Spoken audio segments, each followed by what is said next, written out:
اگر کی در عبادت تازه باشی، خدا آزادگی را میپسندد. نشاط زندگی در تازه‌کاری.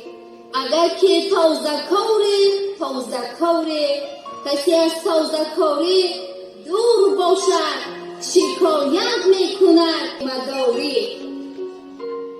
اگر در صورتت آزاده باشی، بصیرت یقین دانم که مردی بی‌تمیزی. اگر مادر بود آزاده رفتار و فرزندش دهد درسی سزاوار، یکی فرزند را دیدم که می گفت خدا از مادر چرکین نگه دار. را در تازگی باشد سراسر، و شاهی تازگی هستی برابر. اگر چی صابون و مشکل نیابی، تو را عنوانی چرکینه میسر.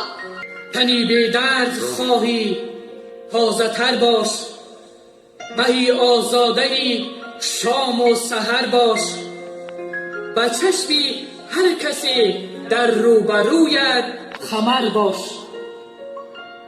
اگر اولیغ و کوچه تازه باشد، هوای تازه به اندازه باشد، نفس آزاد گرگیر من و تو، به عمر صد نمی میریم من و تو.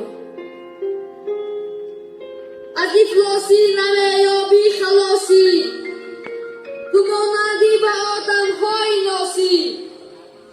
دهان و بینی ناسی دولتی تو، ندارد دخلی در هیبتی تو.